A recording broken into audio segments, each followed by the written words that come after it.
John Hook's Newsmaker starts now. Thanks for joining us on Newsmaker. In office now for about 7 months, Maricopa County Sheriff Jerry Sheridan oversees the fourth largest sheriff's office in the country, encompassing 9,000 square miles. And it's one of the largest counties, of course, in the nation, Maricopa County. He oversees 3,500 employees.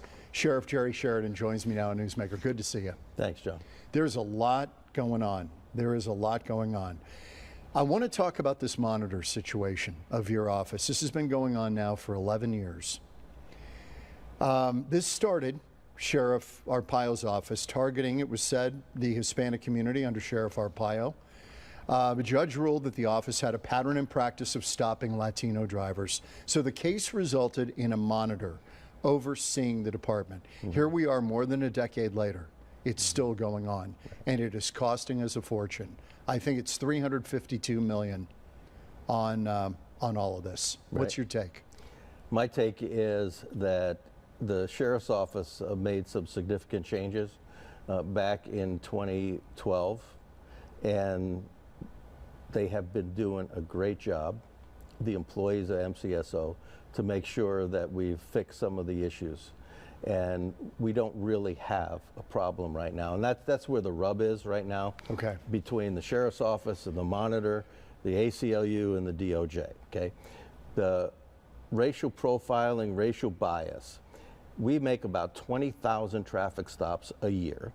And so for the last 11 years, we have over 200,000 traffic stops, right? Of that, about 400 people have complained that it was because of their race.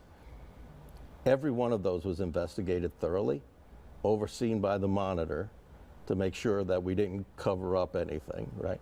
And so 4 out of 220,000 traffic stops were sustained that they were racially biased. 3 of those were from one deputy, he was fired. The 4th one was from another deputy, he was fired. So what we're talking about is 4 sustained policy violations of racial bias in over 200,000 traffic stops. It strikes me, as I understand it, you're 94% in compliance with what you're required to do with the monitor. Right. It strikes me that they're looking for perfection. And I don't think you're going to find that in any discipline in the world. Well, what's interesting about that is we don't know what perfection is, because there's no other law enforcement agency in the country that is scrutinized to the extent that the Maricopa County Sheriff's Office is. So we don't know, when they say there's a disparity in traffic stop data, we don't know what that means, because nobody else is really monitoring this and measuring this to the extent that we are. And a good example is, we feel that we are in compliance with, especially with the traffic stop issue, because there's a discrepancy in time period between a white driver and a black driver of 20 seconds. It takes 20 seconds longer with a black driver. Now we're down to a 4-second discrepancy between a white driver and a Hispanic driver. Now, I don't know what country we live in, but there could be a little bit of a language barrier. 4 seconds is nothing. But that's where the ACLU, the DOJ, and the monitor refuse to recognize that the sheriff's office is doing things the way they should. Is it true the NAACP says that you guys are okay now? No, that they never looked at it, NAACP. That was in Detroit.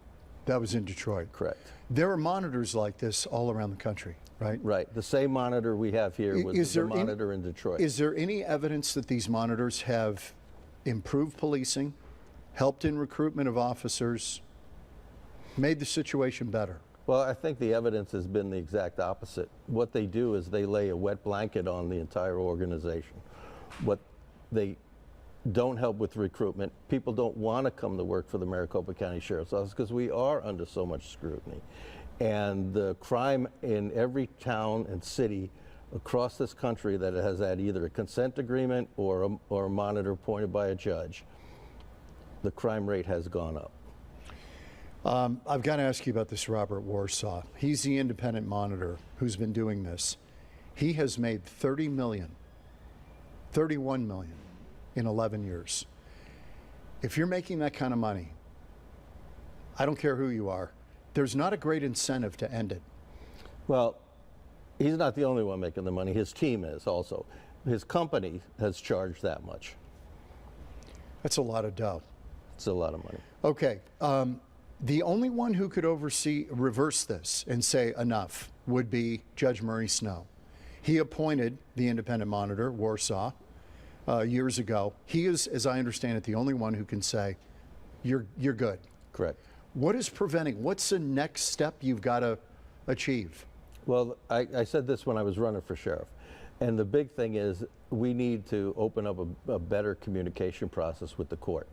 And we did that because I hired some new attorneys, and they're much better at communicating with the monitor and the court and the other parties involved. And so once people see where we are on all these levels of compliance, they'll see that, you know what, we don't need to do this anymore. The sheriff's office has all these policies in place. We're not going to, John, we're not going to change these policies. We're not going to stop doing what we're doing. But it's just a matter of having the oversight. It's like having your mother-in-law watching over you at every step in the decision you make. No, me either.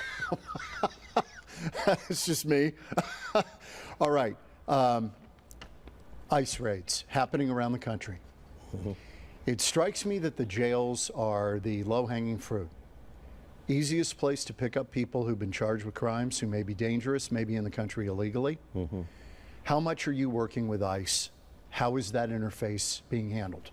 Well, as you may remember, we started out, we were one of the first law enforcement agencies in the country to have our detention officers ICE trained.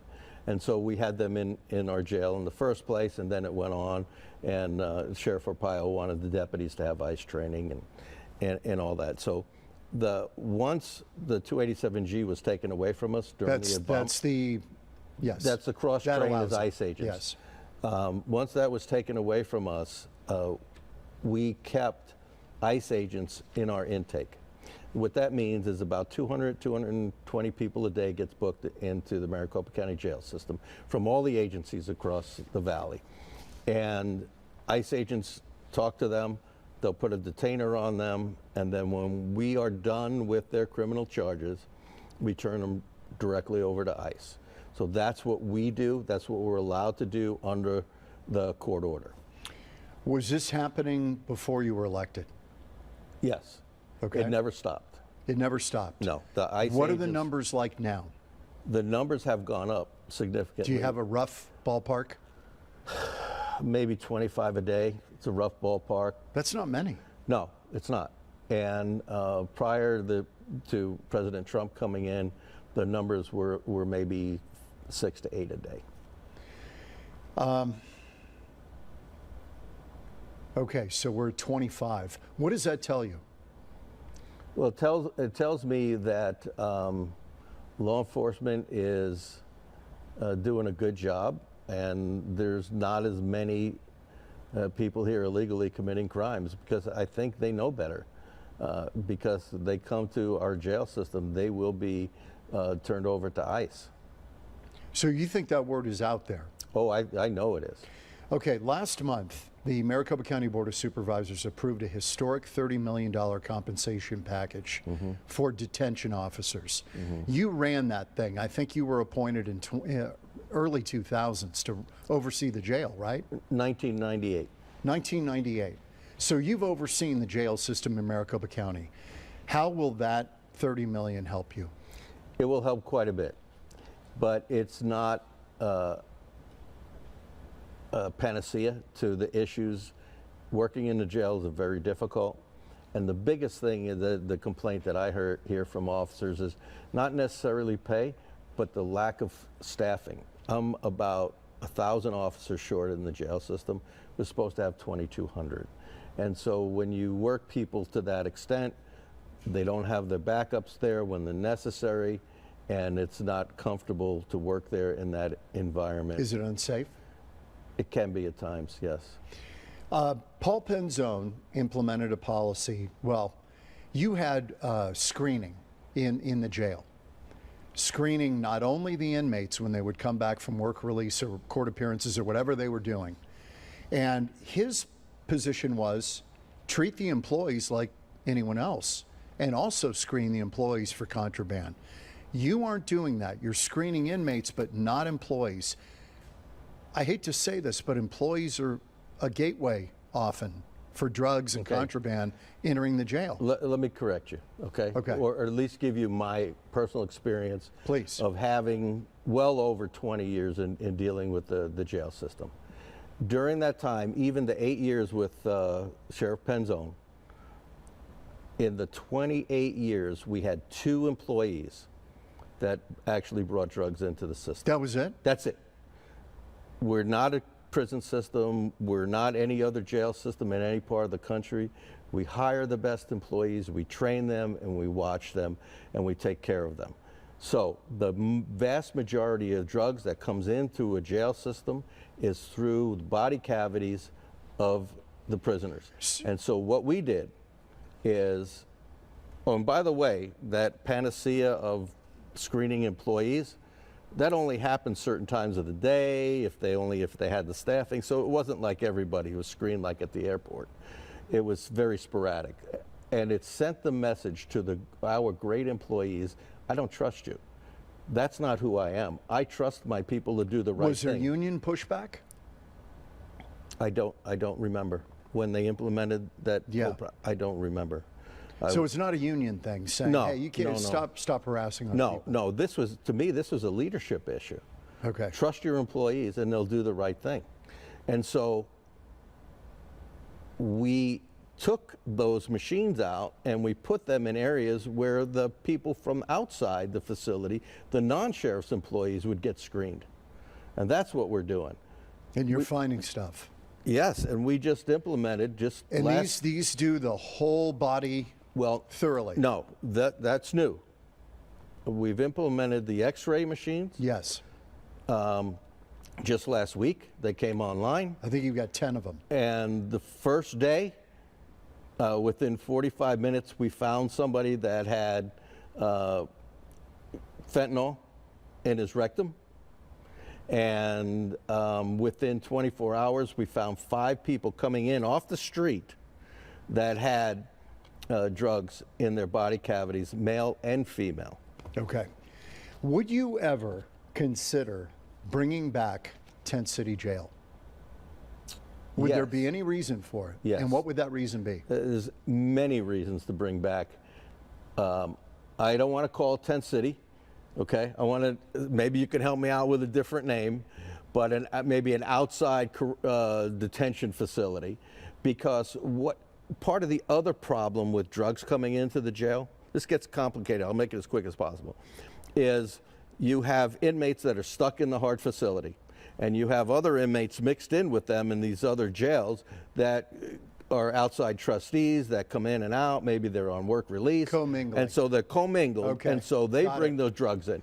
What Tent City did so well is separated those people. The work release people. The work release people, the people that worked in the kitchen. But they were throwing stuff over the wall. We saw it. Well, remember, of course. you had contraband being thrown over the wall of the That's going to happen, but at least it's not getting into the hard facilities. Okay. And that's really where the key focus is. Okay, I've got to ask you about this. You guys just did a big bust of the largest illegal growing marijuana operation that you've had in years. In decades. Mm-hmm. Weren't we promised when we legalized marijuana that this was going to put the cartels out of business and we would no longer have the cartels running the marijuana show? And now it seems that there's a robust black market undercutting the legal marijuana. Yes, but this operation was not cartel related. It is a local drug syndicate here in Maricopa County. But again, black market. Oh, 100%. They're undercutting the dispensaries. You know what? We were told this stuff was going to stop. Here's the problem with the dispensaries. The demand is so great, they can't get enough legally grown marijuana. Was this a dispensary feeding operation? Well, there are dispensaries that receive some of these goods. Yes, we saw evidence of that. Okay, so this idea that we're going to disrupt the drug cartel with this, Well, the drug cartels don't really deal with much marijuana anymore. It's not lucrative enough. You know, human smuggling, child sex trafficking, and the hard drugs. Cocaine? Like cocaine. Cocaine is coming back. Methamphetamine's coming back, and the fentanyl, because it's so cheap, they're making more money with the other drugs. How is it now being the person, not an underling? You were Sheriff Arpaio's right-hand guy for a number of years. Right. How is it different now being the guy? Well, you know, I worked there for 40 years, John, and I drove around in a patrol car for many, many, many years. I never thought one day that Jerry Sheridan would be sitting here as the sheriff of Maricopa County. So it still hasn't hit me yet, the reality of it, but I love my job, even the 40 years, no matter what I was doing, working in the jail in a patrol car. But now, as a sheriff, I'm having a great time. Jerry Sheridan, Sheriff of Maricopa County, good to see you, good to catch up. Thanks, John. Appreciate it. When we come back on Newsmaker, we're going to dive deeper into this illegal marijuana trade with an expert on the subject. That's next on Newsmaker.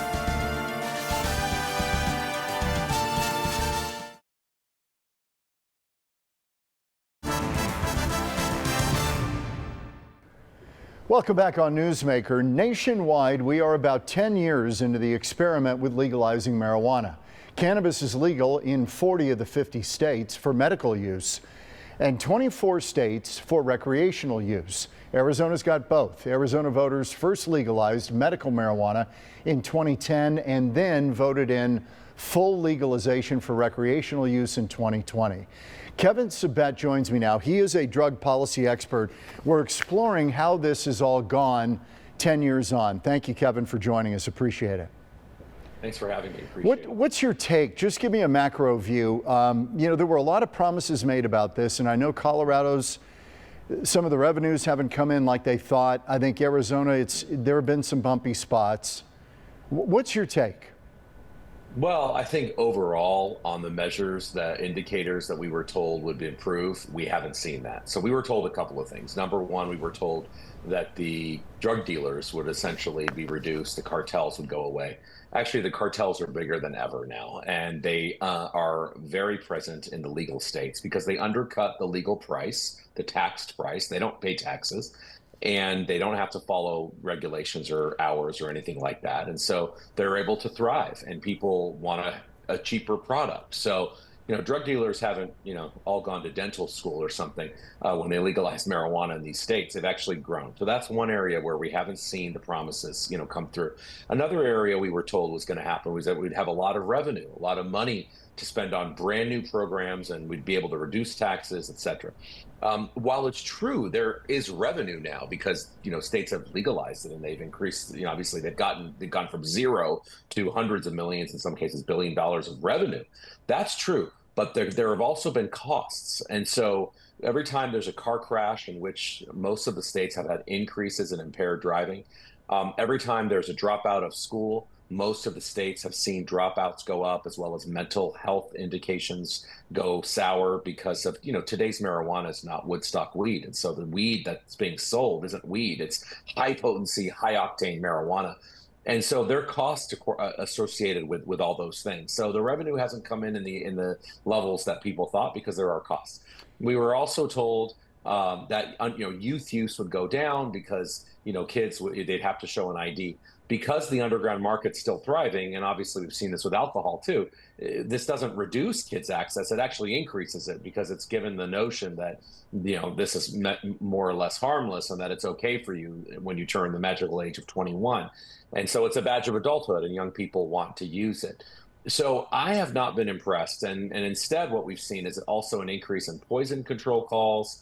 And like I said, an increase in car crashes and other negative consequences. So I don't think it's really delivered on the promises that we were told. Kevin, let's take a couple of those, because one of the reasons I wanted you on the program was this black market idea. We had a pretty heavy marketing project on passing marijuana where, you know, the people who were proponents, they said, yeah, we're gonna dry up the black market, the illegal trade. It's going to clean this up. It's going to be legalized. It'll be taxed, and we'll get rid of all this criminality. This is really interesting because far from eliminating the black market, illicit marijuana is 7 times as large as the demand in the legal market. That shocked me. And apparently California, they are estimating that 80% of the weed sold by the dispensaries is coming from the black market. I know, it's unbelievable. See, people thought if you legalized it, we would regulate it, that you would know what you would get and you get it from a legal source. None of that's true. We're not getting it from a legal source. And this is, by the way, the case in Arizona as well. And a lot of people don't want to admit it, but being so close to the border, this is all caught up with the black market, the underground market. So, Kevin, because it's cheap to do. Does that suggest that because there's been a proliferation, a lot more people are using it, that there just isn't enough grown in a controlled way to meet the demand? That suggests that demand is very high. That you've got to go to the black market. High, but the issue is the supply is oversaturated as well. You got all these companies coming in. It's not a good business anymore, and they cannot compete against the underground market. These businesses are working on very slim margins, actually, and so they're not throwing away product. So this idea of sort of regulation really has never come to pass. Let me ask you about kind of the tide turning a little bit. In the 2024 election, 3 states tried to legalize marijuana. There were 3 on the ballots across the country, and it was Florida, North Dakota, South Dakota. Yeah. They all failed. The public said no. What does that suggest to you is happening out there? I think it suggests that we're learning from our experience and we don't like what we've experienced. I mean, we're seeing the negative harms now. You now have mainstream media, New York Times, The Atlantic, others, actually coming out for the first time in years and talking about the problems. I think people are waking up to the problems. They're too hard to ignore. And so even though the pro side outspends the con side by 10 to 1 or more, we're seeing this. In fact, actually, if you go back even further, since 2022, if you include states that vote on this in the legislature, 7 out of 10 states have rejected marijuana legalization. So this is just, it's not as popular as it was. The low-hanging fruit of California and some of those easier states to pass this, that's already done with. So I think you're beginning to see, especially with some of the national polling, you're beginning to see a little bit of a change in attitudes with people really having doubts and second thoughts about whether marijuana is really good for society. A couple of quick ones before we go. And this caught my eye. There was kind of a promise made that the communities that were targeted by drug laws and suffered under onerous drug laws were going to benefit from all of this. And Politico just did an investigation that found those efforts have actually failed to deliver the promise of economic justice to marginalized communities, and that they're not getting the dispensary licenses. It's a bunch of white guys who are getting them. That's absolutely right. I mean, it's really a cruel joke what's happened here with poorer communities of color promised the rainbows and unicorns, millions and millions of dollars, new businesses. That hasn't happened because they needed to have gotten capital and loans and from banks, which do not want to service most people because this is an illegal product. And it's a very risky product. And so you had to come in with existing money, often existing investors. And so it's not about black and brown communities benefiting. They're actually being targeted, I would say, by this industry. There are more pot shops in poorer communities of color that are driving down real estate valuations and neighborhood quality of life than there are in upper class white neighborhoods. One more before we go, Kevin, and I'm sorry to interrupt. We're running out of time. But I'm curious, the U.S. Justice Department proposed to reclassify Schedule 1 drug to a less dangerous Schedule 3, and President Trump seems open to that idea. Are they, would you urge them not to?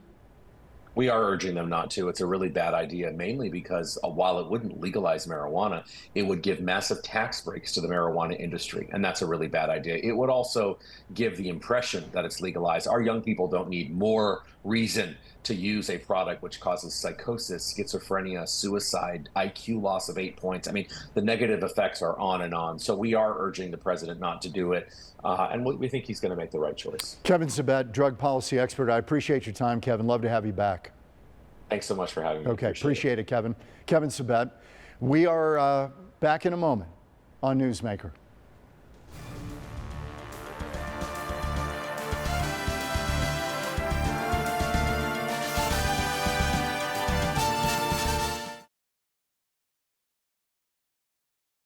Thanks as always for watching, and we will see you next week on Newsmaker.